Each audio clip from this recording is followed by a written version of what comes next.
শিক্ষকতাৰ আনন্দ সুদীৰ্ঘ ৪২ বছৰৰ পিছত মহামিলন ঘটিল গুৰু শিষ্যৰ। উল্লেখযোগ্য যে ১৯৮৩ চনৰ প্ৰাক্তন ছাত্ৰই পহিলা বহাগত ল'লে প্ৰশংসনীয় পদক্ষেপ। সখৰিশাল নিবাসী কৃতি শিক্ষক অনন্ত কুমাৰ হালৈক জনোৱা হয় বিহুৰ শুভেচ্ছা। জাগাৰা হাইস্কুলৰ ১৯৮৩ চনৰ প্ৰাক্তন ছাত্ৰই পহিলা বহাগত কৃতি শিক্ষকগৰাকীক নিজ গৃহলৈ গৈ চৰণ চুই আশীৰ্বাদ লোৱাৰ লগতে সম্বৰ্ধনা পত্ৰ, শৰাই, ছাতি, ধুতি পাঞ্জাবী আদিৰে বিহুৰ শুভেচ্ছা জ্ঞাপন কৰে। জাগাৰা হাইস্কুলত ১৯৮৩ বৰ্ষত অধ্যয়ন কৰা প্ৰায় ১৩-১৪ জনীয়া একাংশ প্ৰাক্তন ছাত্ৰই এগৰাকী কৃতি শিক্ষকক পহিলা বহাগত বিহুৰ শুভেচ্ছা জনোৱাৰ বিৰল মুহূৰ্তত আৱেগিক হৈ পৰে শিক্ষকগৰাকী। বিভিন্ন প্ৰান্তত বিভিন্ন ক্ষেত্ৰত কৰ্মৰত প্ৰাক্তন ছাত্ৰসকল হ'ল প্ৰদীপ কুমাৰ ডেকা, কিশোৰ কুমাৰ ভৰালী, নাৰায়ণ বৰ্মন, জীৱন চন্দ্ৰ বৈশ্য, অজিত কুমাৰ বৈশ্য, দীনেশ চন্দ্ৰ বৈশ্য, ভৱেন হালৈ, দ্বিজেন হাজৰিকা, গোবিন্দ বৈশ্য, দিলীপ তালুকদাৰ, হীৰেণ বেজবৰুৱা, প্ৰসন্ন ডেকা আৰু Pranab Sharma.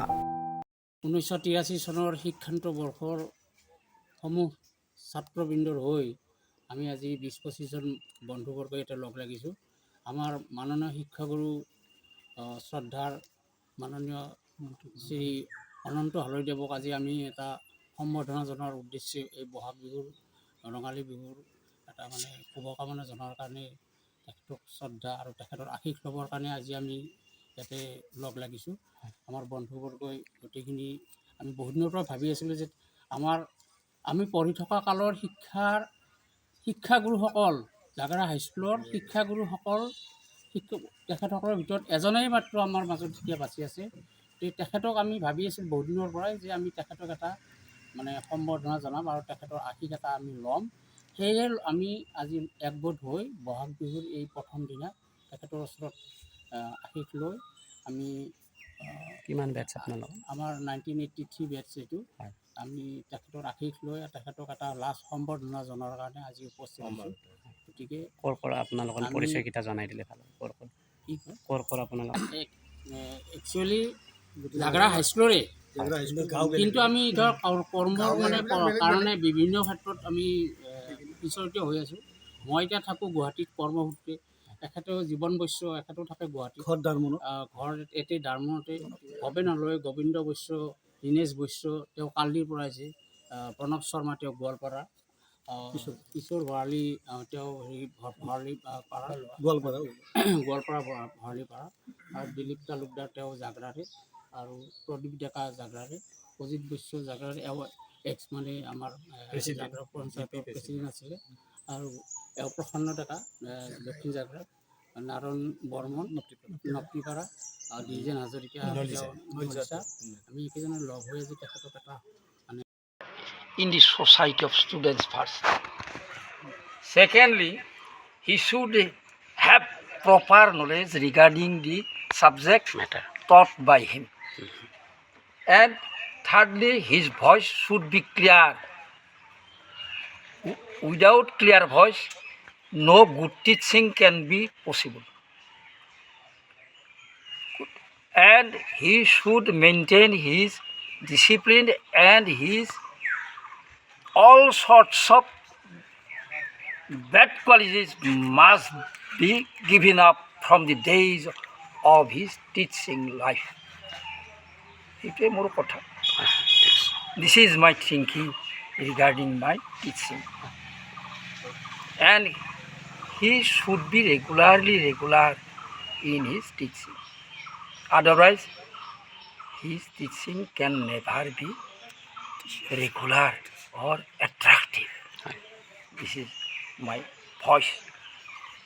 And I think all students will live a long life. তেওঁলোকে বা কি শিকায়, কেনেকৈ শিকায়, সেইটো ক'লে ভুল হ'ব। কিন্তু ষ্টেণ্ডাৰ্ড অফ টিচিং সঁচা অৰ্থত ক'বলৈ গ'লে অলপ টেটৰিয়েট হৈ আছে। মই কাৰো নাম কোৱা নাই, এজ এ হোল কৈছোঁ। বিশেষকৈ ইংলিছ টিচিংটোত আমাৰ যিটো নলেজ থাকিব লাগে, থাকিলেও তাক প্ৰয়োগ কৰা মই কম দেখিছোঁ। এইটো মোৰ অনুভৱ হৈছে, কাৰণ ল'ৰা ছোৱালীবিলাকৰ পৰা যিখিনি কথা বুজি পাইছোঁ। বি ভাৰ্বৰ পৰা আৰম্ভ কৰি হেভ ভাৰ্বৰ পৰা আৰম্ভ কৰি আমি টিচিংটো যদি আৰম্ভ কৰোঁ, মই অন্য কথা নকয়, বহুত কথা ক'বলগীয়া আছে, তেতিয়া ইংলিছ টিচিংটো বিশেষকৈ আৰু সংস্কৃত ভাষা কথাটো মই যদিও সংস্কৃত শিক্ষকতা কৰিলোঁ, মই যেন এতিয়াও ছাত্ৰ হৈ আছোঁ। বৰ টান ছাবজেক্ট, তাৰ খৰচী মানি পঢ়োৱা শিক্ষক ৰেয়া আছিল আমাৰ শিক্ষাগুৰুসকল। প্ৰতাপ শৰ্মা ছাৰ আমাক পঢ়াইছিল গোৱালপাৰাত। আৰু আগৰ যিসকল শিক্ষক আছিল অলপ বেলেগ আছিল, আমি শিকিব নোৱাৰিলোঁ নহয়। অকল BA কোৰ্চটো পঢ়িলে সংস্কৃত শিক্ষক হ'ব নোৱাৰে, আৰু বহু কথা জানিব লাগে সংস্কৃত শিক্ষক সম্পৰ্কে। মোৰ সংস্কৃত শিক্ষকৰ কথা কৈছোঁ, গতিকে তাত 12 বছৰ, ইয়াত 9 বছৰ, 21 বছৰ মই সংস্কৃত শিক্ষকতা কৰিছোঁ। কিন্তু ইংৰাজী পঢ়াইছোঁ যদিও, হিষ্ট্ৰী পঢ়াইছোঁ যদিও মই সংস্কৃত শিক্ষকতা কৰিছোঁ। গতিকে বৰ টান ছাবজেক্ট, ইয়াত ফুলকুটিও মোৰ হ'ব পাৰে, সেইটোতো মই নাজানো, যিহেতু মোৰ মাতৃভাষা নহয়, বৰ টান ভাষা। যিমান পাৰোঁ মই খৰচী মানি পঢ়াইছিলোঁ, এইখিনি মোৰ কথা। কিন্তু মই সাধাৰণ অৰ্থত ক'ব গ'লে ইংৰাজীৰ মাষ্টাৰ ডিগ্ৰী নহয় যদিও, হিষ্ট্ৰীৰে মই মাষ্টাৰ ডিগ্ৰী কৰিলোঁ এনচিয়েণ্ট গ্ৰুপত থাকোঁ। গতিকে ইংৰাজীত মই অলপ ধাউতিটো মোৰ বেলেগ আছিল, মোৰ ৰাপ আছিল। এইখিনি মোৰ কথা। সকলোৰে ভাল হওক। গ্ৰামাৰ নহ'লেতো আৰু ইংৰাজী নহয় এবাৰ, সেইকাৰণে আমি কওঁতেও সাৱধান, আৰু তুমি শুনাটোও বৰ মন দি শুনা নহয়। কিবা হালৈ চাৰে যিমান ভুল কৰিলা তেতিয়া মোৰো বেয়া লাগিব। মইতো পঢ়া শুনা নকৰাকৈ ক্লাছত নাযাওঁৱেই, সেইটো কিন্তু পঢ়া শুনা কৰিহে যাব লাগিব। এইটোৱে হ'ল শিক্ষক হ'ব লাগে, he must be a good student, otherwise his teachings can never be acceptable in the society, in the student community. যদি পঢ়া শুনাৰ শিক্ষকে নকৰে, ছাত্ৰ সমাজত তেওঁৰ যিটো স্থান সেইটো কেতিয়াও গ্ৰহণযোগ্য হ'ব নোৱাৰে। এইখিনি শিক্ষকৰ ওপৰত আৰু আমি মহান শিক্ষক বুলিয়ে গুৰু বুলিয়ে ধৰিছোঁ বা আমি ভাবোঁ।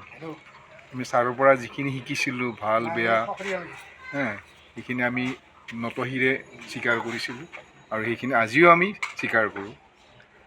ময়ো এজন শিক্ষক, শিক্ষকতা কৰি আছোঁ।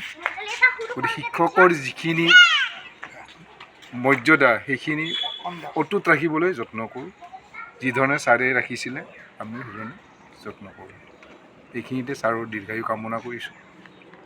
ছাৰ ভালে ভালে থাকক, সুস্থ শৰীৰে থাকক, এইখিনি ক'ব লাগে। মানুহ বাহিৰে বজাওঁ, গান নাগাওঁ। তথাপি দুফাঁকিমান আপুনি আজি ছাৰৰ আগতে বিহু গাই দিব লাগিব।